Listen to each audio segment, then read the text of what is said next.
All right, so welcome everybody. Welcome, Lydia. Thank you so much for volunteering your time, come here and talk to our students. It's been really intensive year.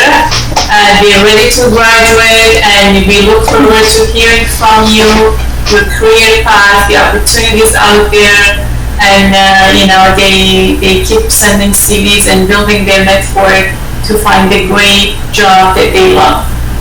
Perfect. Yeah. So I'll just share my screen here. I have a couple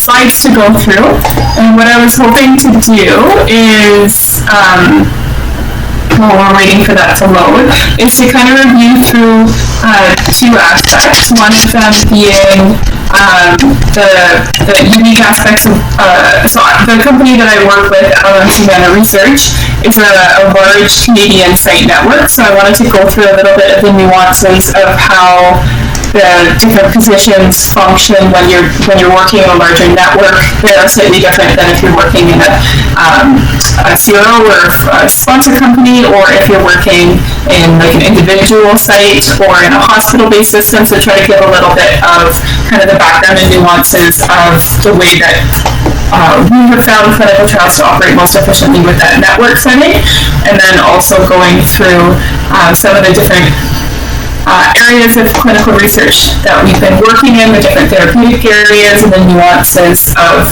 those different features. I also fully encourage you guys to interrupt me with any questions or anything as we're going along. If there's things that you're like, oh my gosh, Lydia, this is really boring, can we talk about something else, let me know. Or if you'd rather want to hear a little bit more information about anything I'm mentioning, then feel free to interject, or we'll have time for questions at the end. The contents, like I was mentioning, we'll go through some of the background and information on LMC Manna Research, which is where I've been working in my clinical research career so far. The network, site network setup, and some of the unique nuances of that, and the different research roles within that structure. I know you guys are kind of entering into that phase, or you're probably job searching and applying to a ton of different research roles, so try to give a little bit of background on some of the practical aspects of how those are all fitting when it's in that site network environment. And then our group has worked under a number of different therapeutic areas, so just speaking from a site perspective and on the ground clinical research, at the site level, what those nuances are for some of those different therapeutic areas, and then let me know as we're going if there's specific things you would like covered better. So LMC Manna Research, it's one of the unique features of our group and our company is that it is the largest site network in Canada. So the purpose behind our company is to use clinical research to improve the health of Canadians today and tomorrow. So that whole focus of clinical research being something that's not only improving the health of the patients that are within those trials directly, but also looking down the line, how are these new therapeutic options that we're activating or supporting the activation of, how are those going to impact those future generations of patients with those diseases. So that's kind of one of the main driving forces behind why a lot of the people that we have joining our company are interested in that overall improvement of health, and definitely that focus on working well within the Canadian healthcare system. The LMC Manna Research has been around quite a long time. So back when we were all much younger in 1997, Dr. Ronnie Aronson, who is an endocrinologist working within the hospital setting and wanted to work in the community setting, and he recognized clinical research as an area that could be used to kind of grow and support his clinical practice. Now we have over 20 clinical research sites across Canada, including in Calgary, which we always like to connect with people who are based out of Calgary, because we do have one of our research sites out there. And we're working in more than 30 different therapeutic areas and specialties. So it kind of started in the endocrinology area, and it's expanded much further beyond that, and I'll go into some details of that. We're trying to make research easier for both patients and physicians. So from a patient perspective, trying to keep the focus on what is actually helpful for them, what features of protocols are going to be received positively by patients versus what features may seem burdensome or challenging. And then for physicians as well, what aspects of coordinating and running a clinical trial can be offloaded from a physician so they can focus more on the overall oversight or the medical care of the patients and less on verifying the Health Canada QIU is signed properly. The LMC Manna Research was formed in 2015, so it was a merger between two groups, Manna Research and LMC Diabetes and Endocrinology. The unique thing about the research network type of setup for clinical research operations at a site level is there's a lot of centralization. What I mean by that is there's kind of like a central group of people that can work across the full 22 sites for specific aspects. So one example would be for the clinical trial agreement or budget contracts, having one point of contact that works in those areas across all 23 sites. One group of people that work in the regulatory documents, one person or one group of people who work on marketing material or recruitment strategy across all sites. So what I wanted to do, this just gives, before I jump into some of the more specific areas, this gives a little bit of detail about the locations that we are operating in. So like I mentioned, Calgary is kind of our lone western hub. We have very much Ontario and Quebec heavy infrastructure, but we're also finding, and I'll go into this a little bit later, and I'm sure this has been a bit of a focus that you guys have seen within your courses, is a lot of clinical research is becoming more technology focused, more virtual, more decentralized, and there's definitely clinical research roles at the site level which never used to exist that can be done remotely or virtually relative to where the patient is actually living. So something like a decentralized trial where the patients never actually come into the clinic and everything's done with telemedicine and shipping supplies back and forth to the patient. Doesn't actually require that a research coordinator or somebody working on the ground research is actually interacting with the patient face to face. And we have a large number of our sites in Ontario and Quebec, like I said. So what I was going to go through here is some of these centralized roles. I was going to go through a few of these different areas and talk a little bit about how they can be set up to optimize efficiency across the larger group of sites, and as well different skill sets that are sought out for each of those types of roles. Keeping in mind that this is information that's kind of pulled from how we've been operating, but it's applicable across any networked site level research organization. There's slightly different tweaks of how different groups will do this, but it's pretty common to have this like centralization for these shared services. So we'll go through here the regulatory or startup team. So we have people who work either at head office or remote, that their prime function and prime role within clinical research is looking at regulatory and looking at study startup. So the kind of focus or goal of people working within this area is to be able to allow for efficient startup, to be able to have that startup process be as fast as possible. One of the benefits of working in a clinical research site that's not associated with an academic medical center or with a hospital is that you can work with central ethics, so it's faster approval timelines, as opposed to if you're working in a hospital or an academic setting where you have to go through that local ethics board can cause delays. So we try to take advantage of the fact that we have that faster ethics capabilities to kind of streamline all other aspects of study startup and regulatory startup, so that we can try to be the first in Canada or the first in the world that's ready to enroll patients and actually enrolls patients into trials. So I'm assuming that you guys have gone through in some of your courses some of the regulatory frameworks of clinical trials and some of the aspects of what has to be done. We call it the study startup phase. I'm sure that that's quite common, but it's basically everything that has to be done up until that point where the site is able to start enrolling patients in the study. The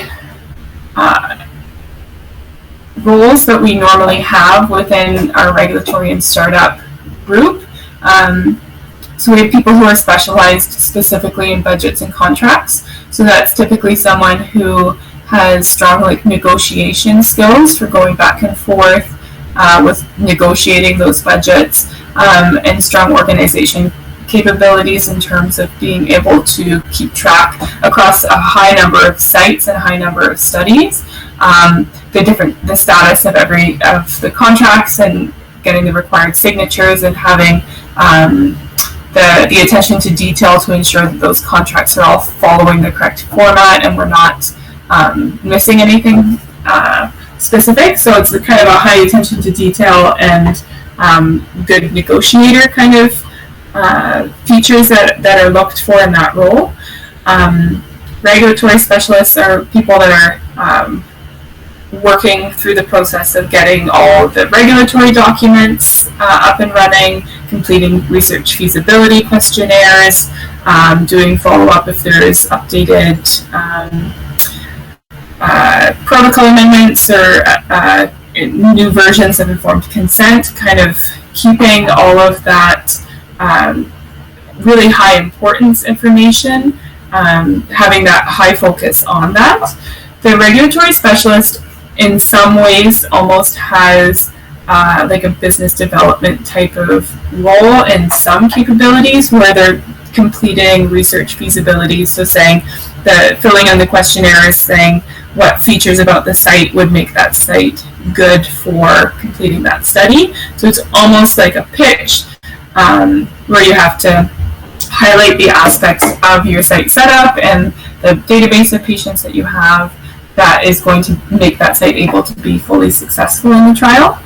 And the one thing that we have found really important for that position is to be able to establish those long-term relationships with key people at the sponsoring companies or the CROs that are able to that are in those similar, those parallel positions, getting the regulatory startup completed, so we can have, rather than multiple people contacting multiple people, we can have kind of that direct point-to-point communication, which is a lot more efficient. One of the things that we're seeing a lot of clinical research groups at the site level, so whether it's like our group at LMC Manna in more of the community health setting, or whether it's in a hospital or an academic research institution, we're seeing a lot of clinical research sites switching over to electronic platforms for regulatory files. So the investigator site file at the research site, instead of being physical binders, it's all housed within eReg platforms. So there's multiple vendors out there that host these, but it's all just electronic filing and management of those documents as opposed to filing in binders. So we're finding a lot of the new roles that are emerging within clinical research are often requiring kind of a knowledge of technology or comfort with technology, whereas 5-10 years ago that wasn't as much of the case. And And then we also have people who work specifically in business development, going back and forth with different CROs and sponsors, seeking out opportunities, attending conferences, that kind of thing. So if there's definitely roles that are more business development or network focused, once you're in a company that's large enough to support individual roles in those areas. And then I would say in the smaller groups, it can often just be a portion of someone's role as opposed to a full business development focus. Did you guys have any questions about like regulatory or startup roles or features or anything? You were saying that it's the regulatory requirements or the paperwork that has been done is now totally paperless. It's all electronic, right? A lot of sites are switching to electronic. So the sponsors and CROs, for the most part, have been electronic for years now. They have their trial master files, the TMF. Almost all of them are eTMFs now. So the sites are now starting to follow that trend. There's some sites that have been paperless for a couple of years, some that probably won't be paperless until 10 years from now, where you kind of have to be. But a lot of sites, when COVID hit, switched over to paperless because realistically it became super challenging to have monitors come physically to site to monitor those documents. And the only way to do remote monitoring when you have, like, I don't know if you guys have been to sites too often, but typically those investigator site file binders, especially for a long-term trial, if the trial is 5 to 10 years long, you can end up with like these 6-inch binders, and there's like 12 of them across the shelf. So it's a huge storage requirement. It's a lot of paper cuts, to be honest. As somebody who's worked as a CRC for a number of years, you would get paper cuts galore trying to flip through and find stuff in those binders. But also, if you have to do remote monitoring, or even in a site network, remote like internal quality checks, it becomes a situation where you have to scan and upload documents into a secure portal, and it's super inefficient. So kind of the onset of COVID pushed a lot of sites to switch to electronic regulatory filing, just for the fact that remote monitoring is now possible, that you can like the e-signature features within it. When we had a lot of physicians switch from doing like all of their days in clinic, which was totally normal all the way up until COVID, then they switched to like 80% telemedicine. And if they're doing that from home and you have clinical research documents that need signing in the clinic, then you start getting delays on signature because you're only in once a week. So that was another COVID-related challenge that came up, that having everything electronic made it a little bit smoother. That's a good question. Did I answer it? Yeah, go ahead, Tanya. Yeah, no, I wanted to ask, like, how about the security aspect? Does everybody have their own login and passwords? Yeah, so there's a number of different platforms that do paperless, and we use the electronic regulatory, we also use the electronic source, and all of them have to be Part 11 compliant, so it's all audit trailed, everybody's their own username and password. You can like trace everybody's accesses. So even, for example, if I have a monitor who's doing a monitoring visit and they're down in wherever they are, Minnesota, and they're doing a monitoring visit, I can track the IP address and the times that they logged in and logged out to access that study. So then technically, I mean, this sounds super creepy, but if I notice their IP address, they logged in at 10 a.m. from one IP address and then 10:03 a.m. from another IP address, that looks a little suspicious, right? So you can kind of tell to make sure that they're sharing logins and stuff. What about if someone is using VPN? And so when they logged in, their VPN was not on, and you got the IP address, and 3 minutes later, they thought, okay, I'll turn on my VPN. So obviously that can happen, but it kind of triggers you to follow up for certain ones to say, like, hey, just wanted to double check, blah, blah, blah. So it gives that like extra security feature, and there are features within a lot of these systems where you can increase those security levels. So, for example, if you're, you can put the IP addresses for like on site. So if you have 5 different offices, you can input those 5 IP addresses. And then if somebody's logging in from off-site, it requires 2-factor authentication. So it will text you a code to your phone in order for you to be able to log in. So they do have those on versus off-site types of features. But definitely I think that's one area, the security aspects of paperless systems that was causing a lot of people to kind of sit on it and say, oh, maybe we'll do paperless, maybe we won't. And then COVID hit and a lot of people just said, okay, we're going for it, because they have fit all of those criteria set out by Health Canada and the FDA in terms of security and data privacy. But it still is, I mean, there's a risk in everything. It's just all about managing that risk, and is it an acceptable or a tolerable risk level. And is it because I believe that this is more of industry. What about in academics? I believe in academics people are still using papers, right? In a lot of cases, yes. I would say the academic research organizations can sometimes be a bit slower to adopt things like paperless, because they're often under, there's a bit more red tape, or there's a lot more people that it has to go through for approvals prior to having one of those decisions made.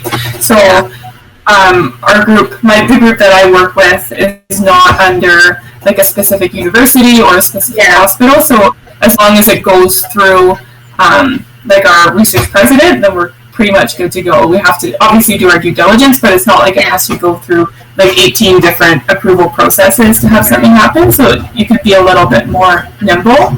But there are some academic research organizations using paperless. I just think probably the percentage that are using those is a bit lower. Got that. Okay, thanks. No worries. Yeah, I have a question. Sorry, go ahead, Rafi. So regarding the transformation from paperless to from paper documentation to paperless, so you have been working in this during this transformation. So did you see that there was a smooth transformation, or people were still having difficulty? It's never smooth. It's never smooth. I would say that there are obviously pros and cons to going paperless. I think that one of the biggest challenges has been just getting, to put it in perspective, if we have 23 sites and say there's 10 studies going on at each of those sites, it's not like you're going to snap your fingers and have 250 studies go from paper-based to paperless. So it is a kind of a gradual process where you say, okay, our new studies that we have, we're going to do paperless, and then our old studies retain as paper unless they go on for more than 5 years, and then we'll switch them over. But when you do that gradual transition, it almost makes it more challenging to get people to jump into that new system, because they're still working on, if a research coordinator has 5 protocols that they're working on, and 4 of them are still paper and 1 is paperless, so doing, rather than filling out source documents or recording everything on paper source documents, they're doing it on an e-source platform instead of filing in an ISF. They're doing it in an e-reg platform, and they're still used to that old way, and then you have 25% of your work is done in a new way. It almost makes it, I would argue, more challenging to get that shift to happen, because you still cling to your old habits. So a lot of it is kind of just like change management for getting people to feel comfortable in something new, and about optimizing how that new system that paperless system is working to make it as the workflows as similar as possible to what people are used to doing. Okay, perfect. No, it's never smooth. It was a lot of work. Yeah. I'm lucky. I was telling Shelley, I went on maternity leave through half of that change. I was like, oh, I get a break from it, and then you come back and you're like, oh, it's still not done. So, yeah, it's a lot of work, and there's some people that are less willing to try something new if they've been doing something for 10 years, and you have to all of a sudden do something a new way. It can be challenging. I wanted to go through some of the the areas in recruitment, because that's also another big area that can be centralized in the network setting, and some of the different features of clinical research recruitment that are kind of the areas of focus for a lot of the sites that are on the up and coming, or that are like trying to stay ahead of the curve. And then I'll go through a couple of the different roles that we have within recruitment. But one of the challenges at the site level often with research operations is the high volume of the workload comes from like trying to find the right patients for the study and get them scheduled in to do screening visits and do those screening visits. And then once you've done that, then a portion of them will qualify for the study and go through the rest of their visits, but often those visits get kind of spread out. And so if you have a research site where you have, let's say, 4 clinical research coordinators, and they're all working at how many 4 visits a day or whatever their normal workload is, and then you have a new study start, and all of a sudden there's a huge volume of work that comes related to try to like pre-screen or book in for screening visits or execute those screening visits. You don't want to hire 2 new people to handle that, and then 3 months later that work isn't there anymore. So there's often these big ebbs and flows in the workload related to when we're first recruiting patients into the trial. So for that reason, what we've done, and I know a lot of other larger site networks have done, is build out kind of a robust central recruitment team that is able to handle some of that high volume of work related to booking in patients initially. Like I was mentioning a couple slides ago, one of the big things that a research site can do to try to prove that they're working really well and working really smoothly is to try to be the first ones in Canada or the first ones in the world to actually get the go-ahead to start screening and to screen their first patient for the study. And a part of that is the regulatory and startup, and then the other part of that is from the recruitment perspective, being able to find potentially eligible patients and have them scheduled to come in for those screening visits. So we have a large database. Anytime that we have advertisements running for a study, we keep that database of those ad callers for either that current study or for future studies if they may be interested. And this is especially helpful. I'll go in a little bit about more details about which studies advertisements seem to be more useful for versus which ones you really want data, like your physician database to pull from. And then working with a dedicated marketing team, so making sure a lot of the research studies will have advertising budgets, and making sure we're as efficient as possible with those, planning out where those advertisements should go. So a lot of them now are if they're in social media ads or Google ads, versus if you want to go more old school and run radio ads or a newspaper ad, like looking at what your demographic is that you're trying to target, and then how you're going to get to them.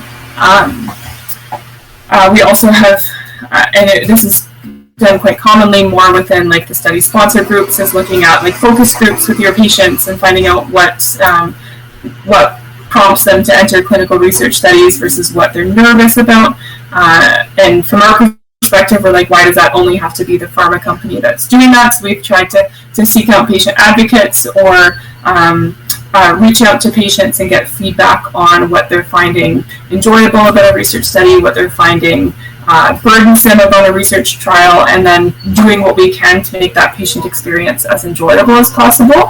One example of that would be if we do some phase 1 clinical research where there's often overnight stays, and patients have to be in the clinic for these like 36 hours or 72-hour time periods, and recognizing that that's pretty boring. So they may have once an hour, 10 minutes of getting their blood drawn and vitals checked and an assessment by the nurse, but realistically, if you're stuck in containment for 48 hours in a clinical research trial of monitoring after getting administered a trial medication, a couple hours in, you're going to say, okay, I'd like something to do, but you can't leave. So we tried setting up like movie nights and paint nights and board games and stuff like that for those research participants. We're really able to like make that a fun experience rather than sitting there asking for the Wi-Fi and just scrolling through their phones kind of thing. The roles that we have within our recruitment department vary, but these are kind of some of the main ones that are out there. So like I mentioned, having research staff that are kind of dedicated to reaching out to potential patients to see if they may be interested in a research study. So that's kind of the research recruiter role. So that's almost, I like hesitate to say it's almost call center-y because that sounds very like sales-based, but it is a very like phone-heavy position. But we do try to frame it in a way where if you're reaching out to a patient to see if they're interested in a research study, it's done from an education perspective or from presenting opportunities but not pushing anything. So trying to be educational but not pushy, because generally we don't want to enroll somebody in a study that they're hesitant about and then end up not being able to retain them in the study down the line. So we want good quality patients and people who really want to be there enrolled in the studies. So the clinical research recruiters, the nice thing about that role is you don't need to be centralized within any specific site because a lot of it's reaching out to patients with email blasts and following up with them, or a lot of it is just calling patients, seeing if they may be interested in a research opportunity. But these staff do have to be very knowledgeable about a wide variety of sites and a wide variety of studies at those sites. So it does take a little bit of a balancing act to make sure that they have enough knowledge to be able to answer the questions and provide that information to the patients, but also they are covering a ton of different trials, so making sure they're not getting bogged down by that. The second one that I have listed here is clinical screening coordinator. So like I was mentioning earlier, a lot of cases we have situations where patients are, we have to do a high volume of screening for a study, especially if there's a high screen fail rate for that study. So patients, for example, if there's like an MRI or a CT scan that's done during screening, we need specific outcomes from that. If a lot of people aren't hitting that outcome and don't end up qualifying for the study, it can be a lot of work if we have to screen like 8 patients in order to find one that's eligible. It's a lot of work for the research coordinator. So we have regional screening coordinators whose specialty role is going through those screening visits with a lot of patients. So they don't need to deal as much with a lot of the ongoing aspects of a research trial and the follow-up of those health changes, all of those adverse events, serious adverse events that you guys have probably gone through in your courses. But a screening coordinator is mainly focused on just being very good at reviewing through informed consent forms with patients to make sure they're fully aware of the trial, and going through a lot of those screening procedures, whether it's reviewing medical history, getting the physician to be going through inclusion, exclusion, physical exam, that kind of thing. So they kind of become specialists within a screening visit and then are able to apply that across multiple trials, multiple sites, etc. So a couple others that are almost like line over to the business development side as well. We've often had patient outreach coordinators or therapeutic area leads within our recruitment group. So this is more for people who are wanting to communicate the benefits of clinical research out into the community. So finding other physician partners that may be interested in referring patients into trials, or going to patient advocacy groups, or like health fairs, that kind of thing, like kind of spreading the word about clinical research, for lack of a better term. I know there's been more talk than ever in the past year about the clinical trials process. I don't want to comment on whether it's positive talk or negative, because we've seen both, but I think a lot more people are aware of what clinical trials are, having seen the COVID vaccine studies results come out, and now you hear everybody talking about, oh well, this adverse event, blah blah blah. Like, you probably don't fully know what that is, but there's an element of like community education about clinical trials process, trying to get rid of that stigma of the guinea pig idea, trying to figure out what types of studies patients are seeking out, and then our business development staff can go and see if that type of trial is existing right now, where we can provide that feedback back to the sponsoring companies. Or specifically if we're trying to expand a new therapeutic area, then looking at different patient support groups, different specialty groups, anything like that, to see where those community connections or hospital connections can be beneficial. And I already touched a bit on marketing and advertisements, but within this whole like recruitment sphere, I recognize also that we're burning through time here, and I have a few more things to get through, but did you guys have any questions specific to the recruitment areas that I covered here? Oh, good, thank you. Okay. Well, forge ahead, and I will try not to run out of time before we get through going through the different therapeutic areas. The last area here that I wanted to touch on quickly is one of the most important aspects of clinical research that sometimes doesn't get as much like big attention because it can just kind of tick along in the background, is maintaining like perfect data quality. So we have a group whose focus is on quality management systems. I really think one of the best ways to have good data quality and high quality research across such a big site network is to have like that culture of quality be present across all site members. So it's not just your compliance people or your QA people that are reviewing for errors or omissions or late entries or any of that, that there's that peer-to-peer connection, the ability to go to your colleague and say, oh, hey, like I just finished a screening visit, but I feel like I was a little spaced out during it. Do you want to like review through my chart and see if you notice anything, and I'll do the same for you later, like being able to have that peer-to-peer connection as well. And then we also have people who are specifically focused on building like the source documents. Do you guys know what I mean when I'm talking about like the source documents, e-source or paper source? Yes. Yeah, okay, perfect. And we found, similar to our discussion that we had about the e-reg versus paper-based ISF, it's been kind of the same type of transition for source.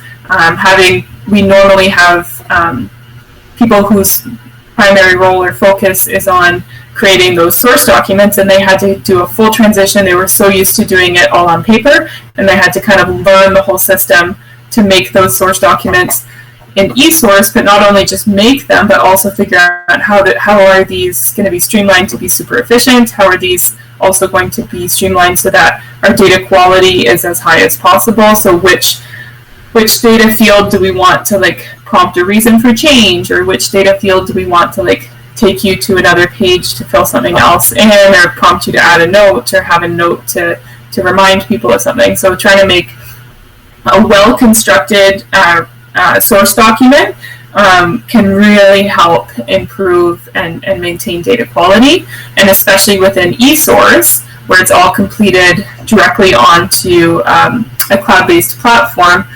You can really increase the data quality when you're in that, because it is all audit trailed, or you can make it so in a physical exam template that the physician's filling out, if they miss a field and try to save it, it will prompt them to fill that field in. So you're going to get less missing data. You're going to have less late signatures, because you can easily see what's been signed, what's been not, and prompt for that.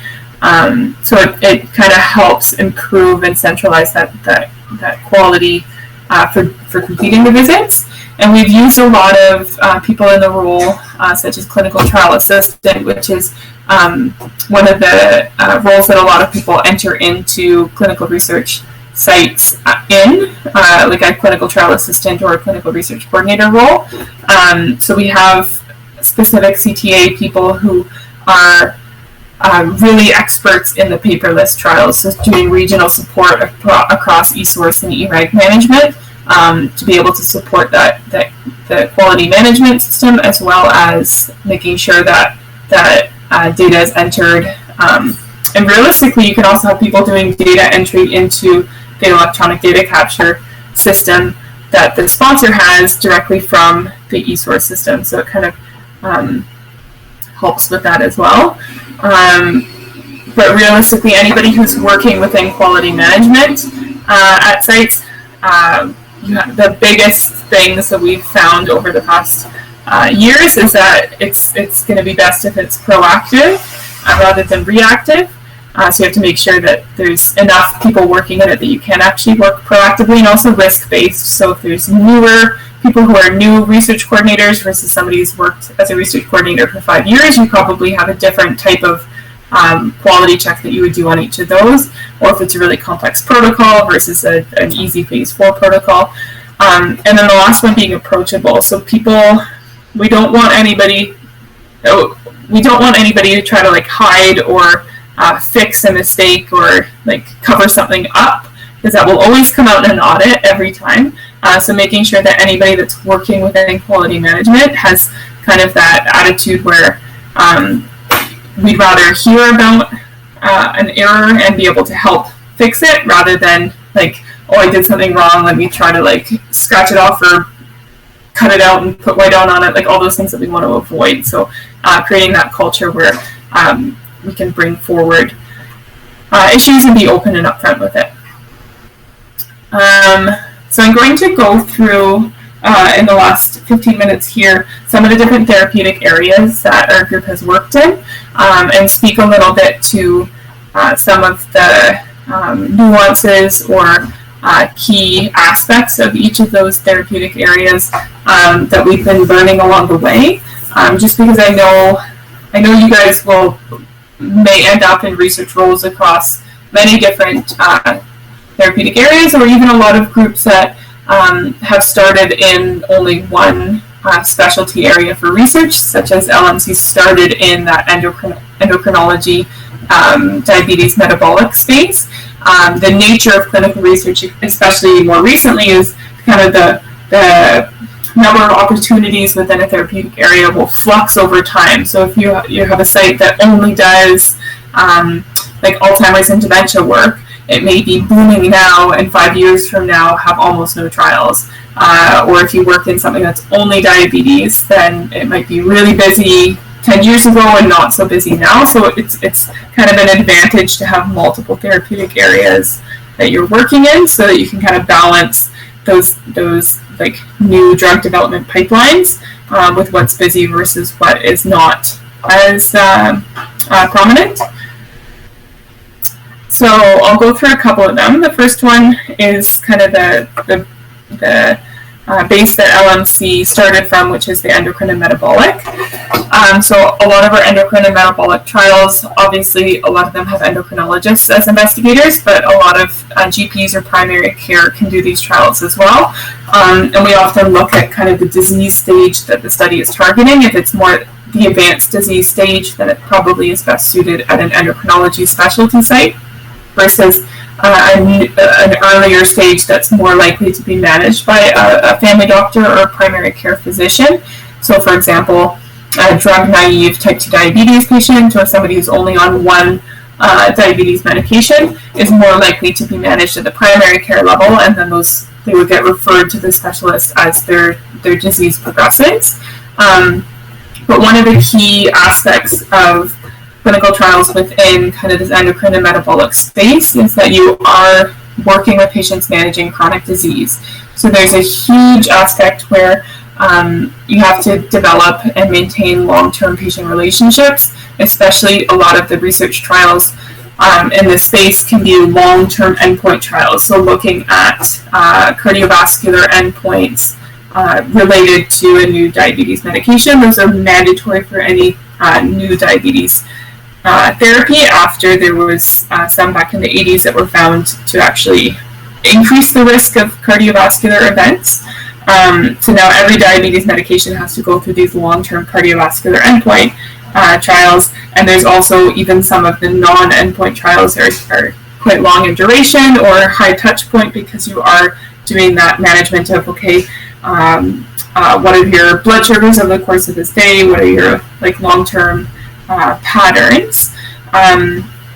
We've also found if the research coordinator can be seen or perceived as a member of that patient's care team. So if there's kind of the physician or the endocrinologist that's providing the medical side, and then there's a dietitian who's supporting, and then your research coordinator is also a member of your care team helping communicate and coordinate that care, supporting your patients if they are getting confused with, oh, my pharmacy said this, but then this other person said this, kind of helping solve those puzzles for the patients, especially if there are more elderly or frail individuals in these. It's become a lot more common in the last 3 to 5 years that there's a lot more technology involved in these trials.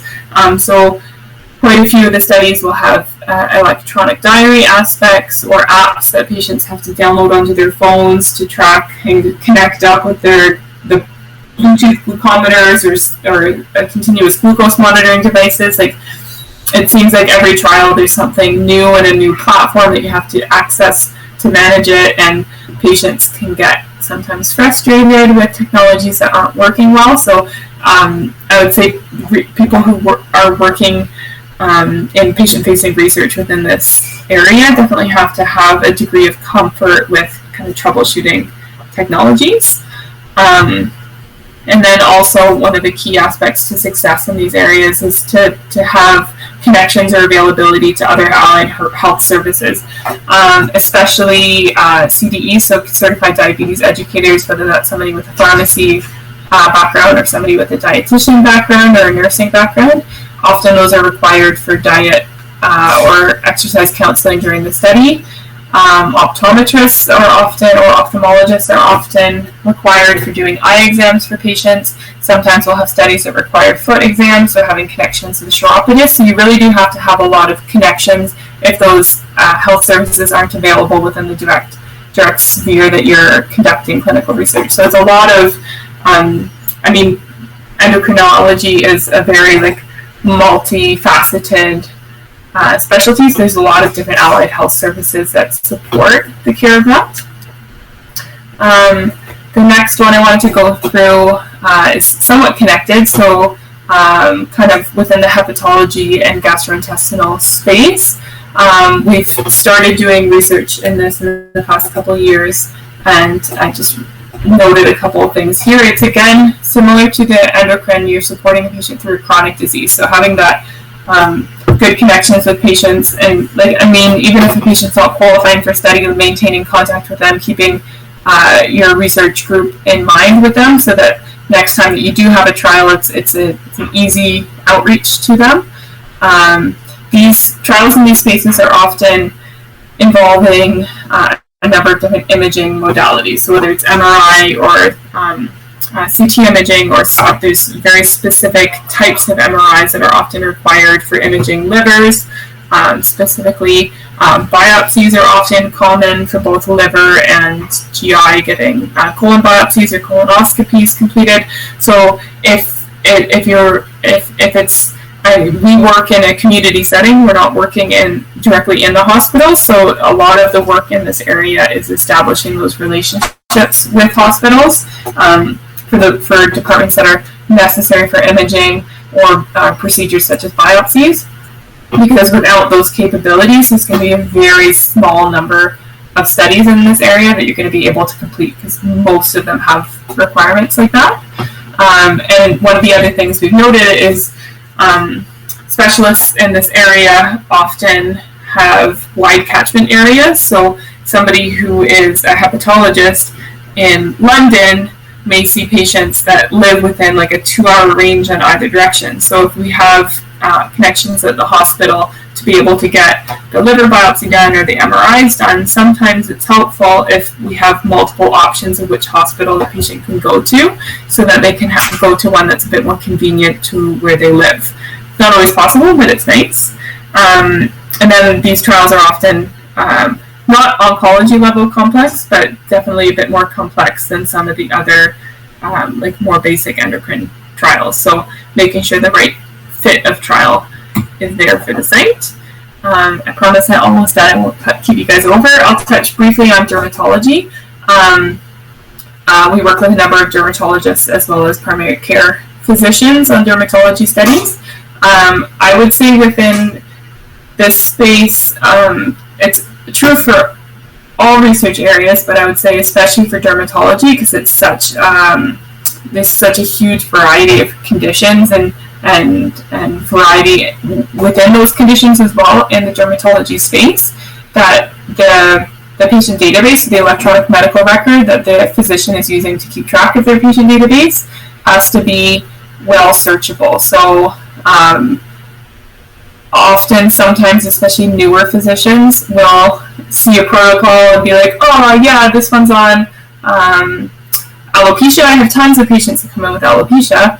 And then you actually sit down and like try to run searches within their medical records and it's hard to pull them out because the data is not being captured in a consistent way. So trying to make sure that data is searchable and useful can be really helpful for dermatology studies for sure. And then as well, dermatology is one of those slightly underserved specialties, so there's often long wait lists to get in to see a dermatologist, or people who don't have, who would like to consult a dermatologist, but their primary care provider may be reluctant to refer them over. So we do definitely try to capitalize on like referral networks and community connections or advertisements or patient support groups, any of those things to be able to try to reach out to patients who aren't already within that circle of care of the dermatologist and then kind of invite them in for the purposes of the research study. So it can be a good way for people that don't have that high level of care already to be able to get access to dermatologists and like those specialists by going into a research study. I'll touch briefly on vaccine trials. So we typically do vaccine trials with the support of primary care physicians or general practitioners. And a lot of vaccine studies, I mean, we worked on the COVID studies over the course of kind of when Canada was doing a lot of the COVID trials. And it's intense. It's typically a very short enrollment period, and it's a lot of patients all at once. So in order to try to manage that, we'll have casual staff who are brought in to support. So whether that's extra nurses that are brought in to be able to support doing all the vaccinations or blood work, that kind of thing, and then use that recruitment department to be able to pre-identify and like 150 to 200% of the number of patients we expect to need, so that you're not during, let's say you have a month to enroll everybody in the study, you want to already have patients lined up and ready to go. You don't want to be spending your time on the phones trying to find more patients to fill up your next week. And then often vaccine trials, because they're high volume, so let's say you're trying to recruit 300 patients in 3 weeks, we often run them kind of cohort style, where you'll have 8 research. I don't know, if you guys went and got your COVID vaccines, it's almost like that, where you go through all your stations. Like you go through your check-in, and then you go to your first station and go through your informed consent, and your second station, and you go through medical history medication review, and you go through your third station and do your vital signs and blood work, and so that the role that each person does is very streamlined. It's easy to train people, especially if we're bringing in casual staffs to support. And then also it means that we can kind of keep people flowing through really efficiently. So that's what we have found helpful within the vaccine space. In the interest of time, because we only have 3 minutes left and I want to give a bit of time for some questions at the end, I won't go through like the big data trials, but I'll take some questions if you guys have any at this point. I have a couple of questions here, if you don't mind. Now, for the patients that go through trials, and let's say if they have some kind of chronic disease that they're going in trials for medication or some kind of device or another. Now, if it is, that product does seem to be successful for them, but especially not. Have you found where it will affect their supplemental insurance coverage? To transfer to a different product, or to remain on the approved product? Would Yeah, that kind of preclude their coverage? Yeah, so whenever patients are actively in those research trials, the whatever product they're receiving through whatever medication they're getting through the trial is normally provided through that study, so that it doesn't have to go through their provincial drug coverage or through insurance. What we find sometimes is when patients finish that study, when it's been really successful for them, that's kind of sometimes the heartbreaking moment where that study is not yet available, is not yet Health Canada approved to be provided on the general market. So normally there's a gap in time from the completion of the last clinical trials until our phase 3 trials, until you actually see it approved, or maybe you're on one of the earlier phase 2 studies or in an earlier phase 3 where there still is a number of phase 3 trials that are required prior to being submitted to Health Canada for approval for general use. So we have, I've been in situations, I did a dermatology study probably 4 or 5 years ago, where the lady at her last appointment was literally just holding all these tubes of cream, being like, I don't want to give them back. This is the only thing that's ever worked. But it was the end of her study, and it's not an approved product. There's no way she's allowed to continue on it. So normally at that point, you have to kind of look at what's out there. By I say you, I mean the physician has to kind of look at what's out there available on the market and choose the most similar option for them.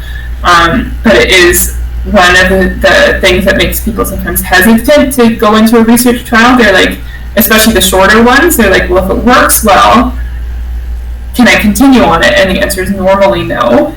If it's approved, then of course it's yes. Sometimes studies will, if we reach out to a sponsor and say this patient participated in the whole study, it's not covered by the insurance, do we have a compassionate use program we can put them on? Sometimes we'll be able to get that in place, or that there'll be extensions, open label extension programs. But there is also cases where there's an affordability issue at the end of the trial. It's an approved product, it worked well for them, they did the study on it, and then it's $600 a month and they don't have coverage. Right. That definitely happens as well. But that's the first person we'll call when we have the next study with that product.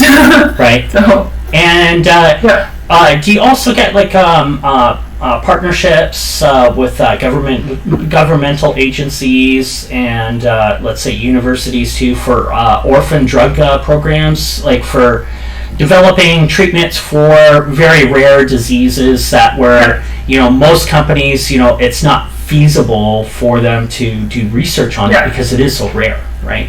Huntington disease or something like that.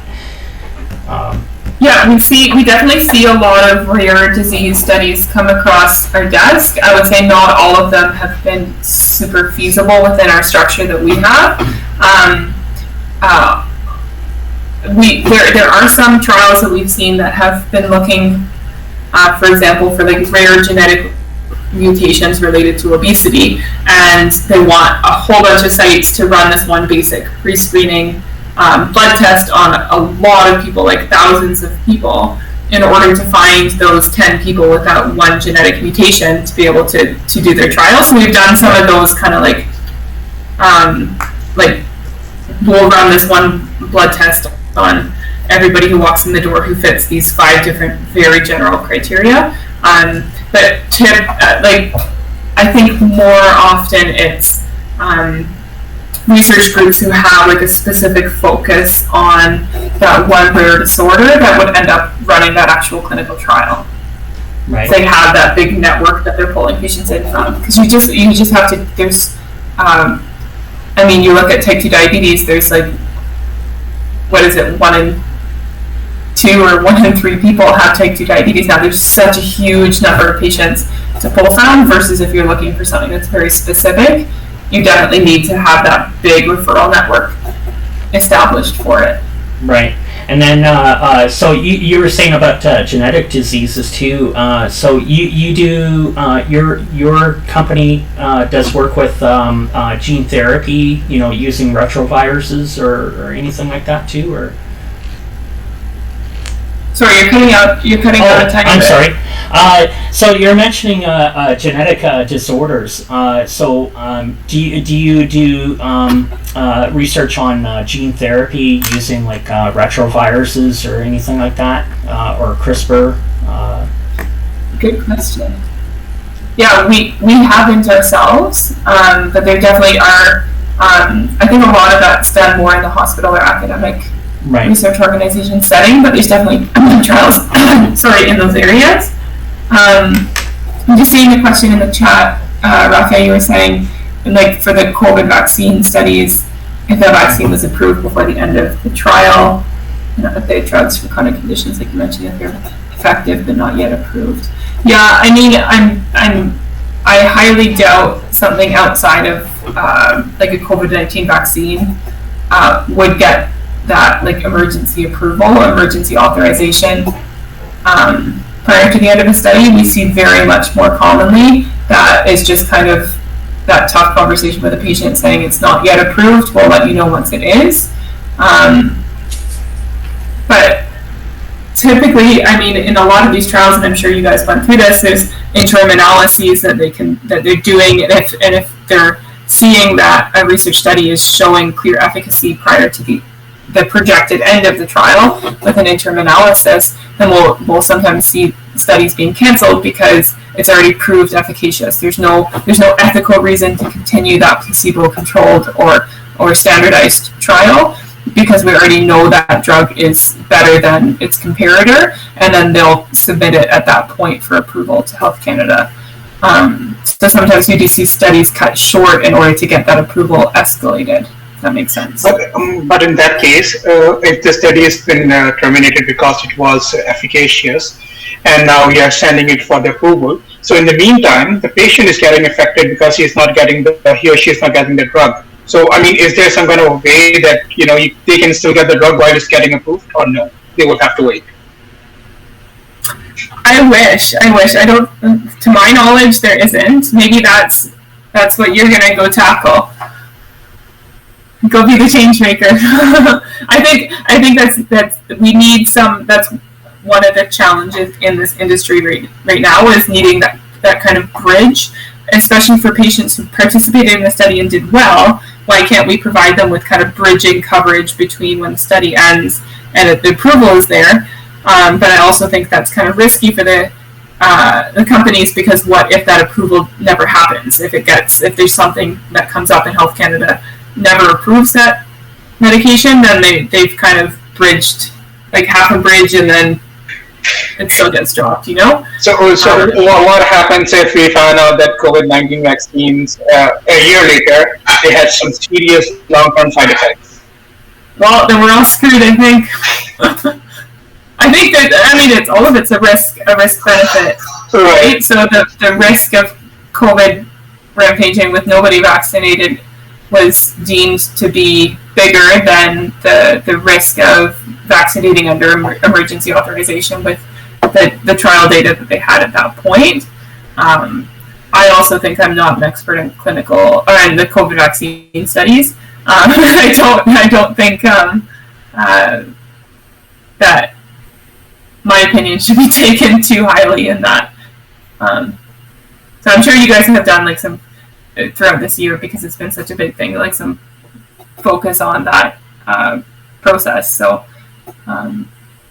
yeah, it's been interesting. Again, like what we had a lot of discussions. What comes into my mind is there would be in future, like everything is changing according to the situations. There could be some changes in the regulations if we have some drug which is so effective that it shows promising results. So probably, I don't know. Mm-hmm. They can change the regulations for that kind of thing, probably. Yeah.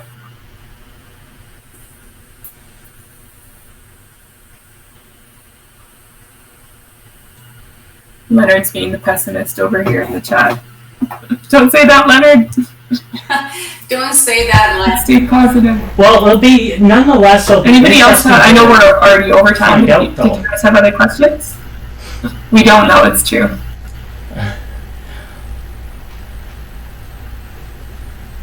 And have you guys done work with stem cell research as well, or kind of abstaining from that?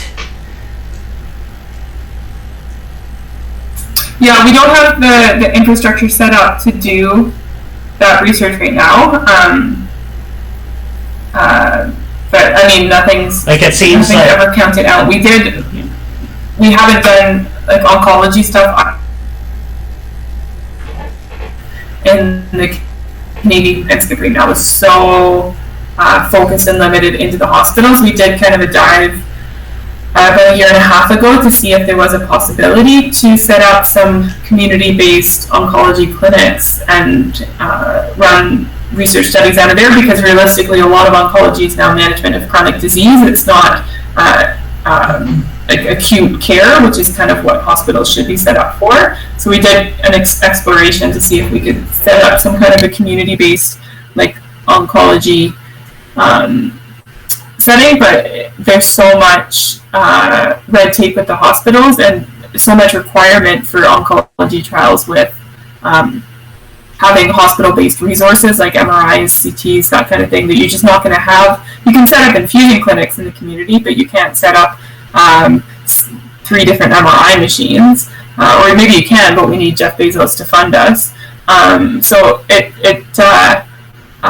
that's the other one that's been challenging to try to figure out how to operate outside of a hospital setting. Yeah, I was just kind of curious because, of course, one of the big things your group was working on is diabetes. So like transplanting islet cells or something like that.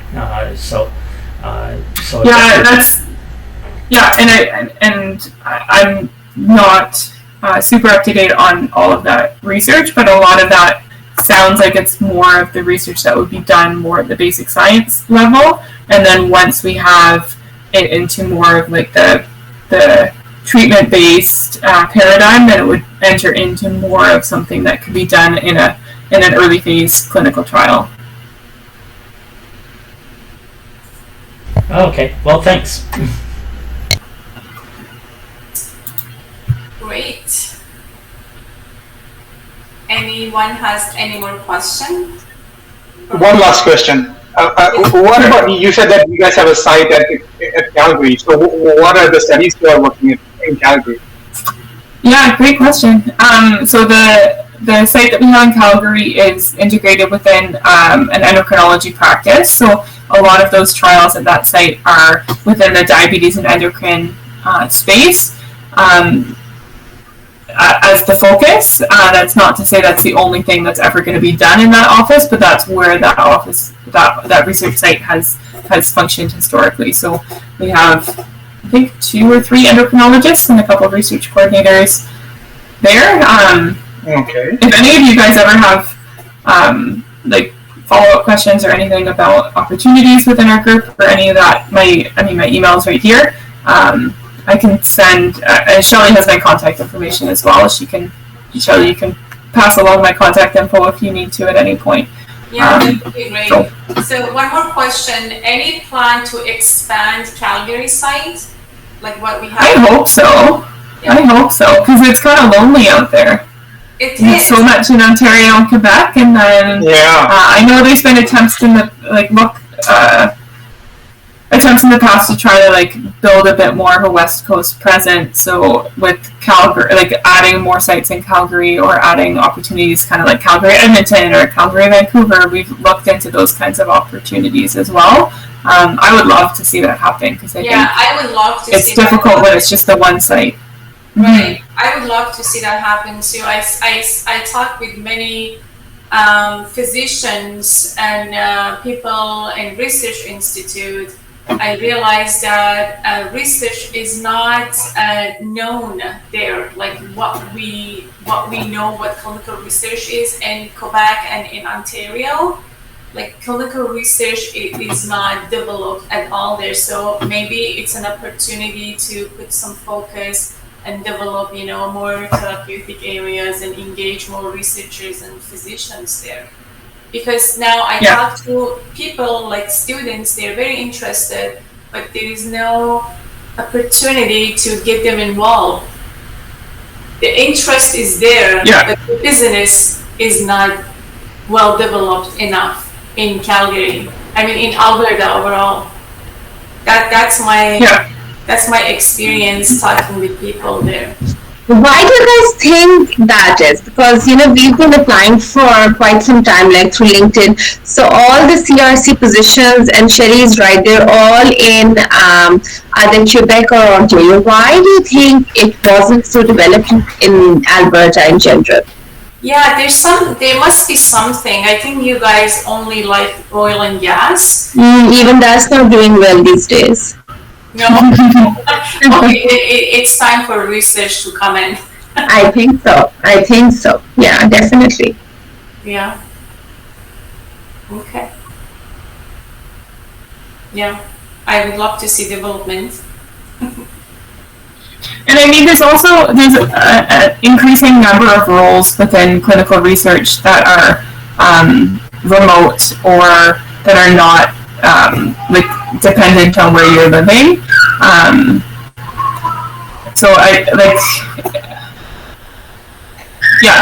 Especially post-COVID, there's a lot more opportunity that you can do from anywhere. So, I'll reach out as well to one of our former CRCs is managing a dermatology research group in Calgary, so I'll message her as well to get information. I'd have to look on LinkedIn to see what the name of the clinic is, but I'll get that figured out as well because I know they're quite busy there from talking to her.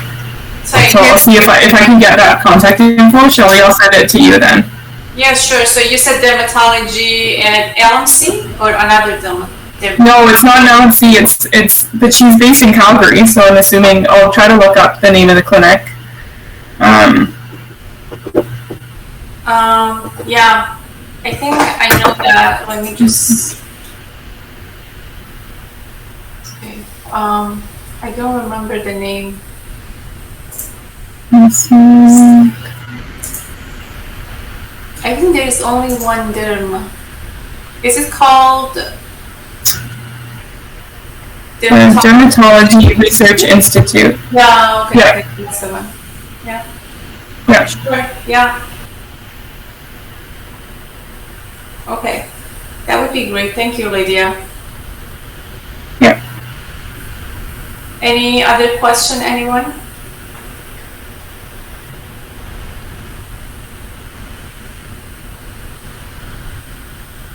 No question? I think I do have a question. I think your LMC, they have a branch in one of the remote sites, is it? Am I right to say that?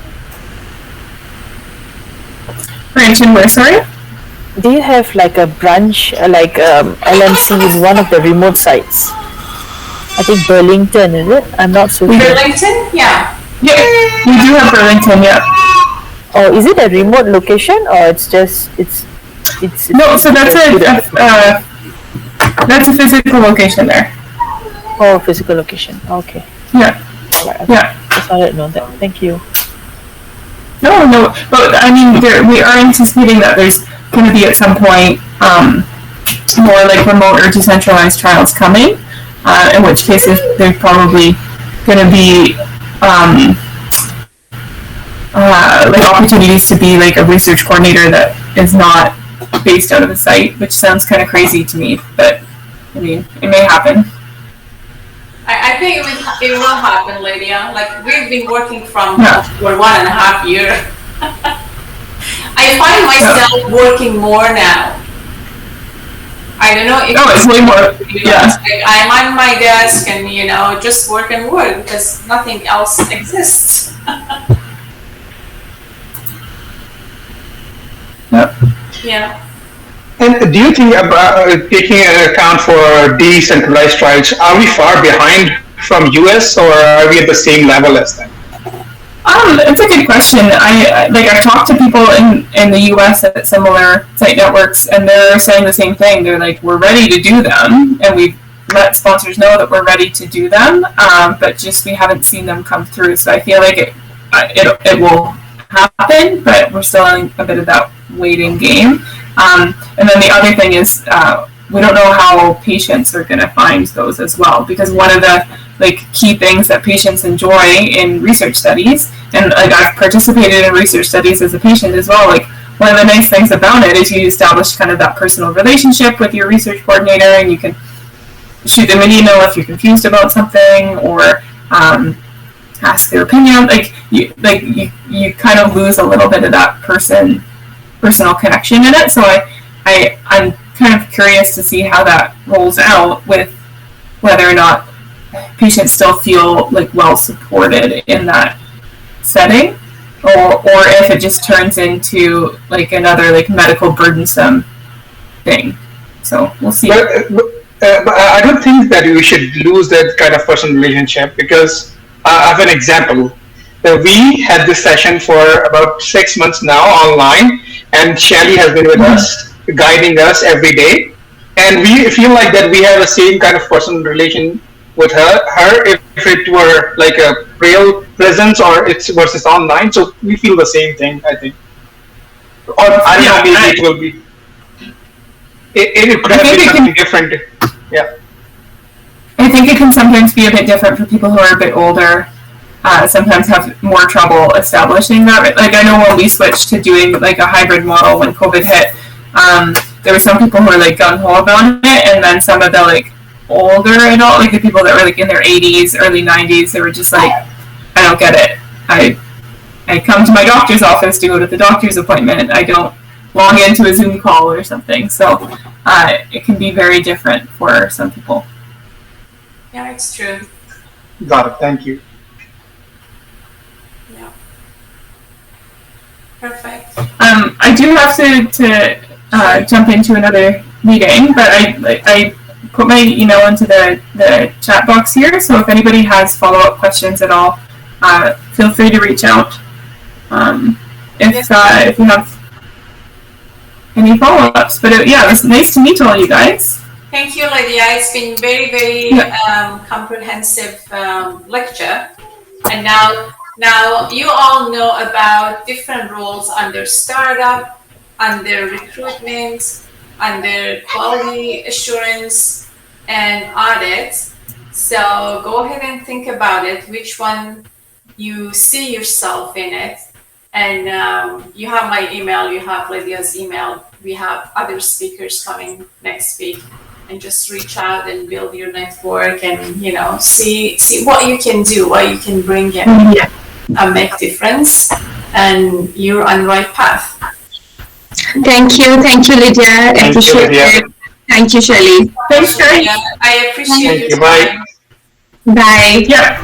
Thank you. Thank you, Lydia. Pleasure meeting you. Bye. You too. Bye-bye.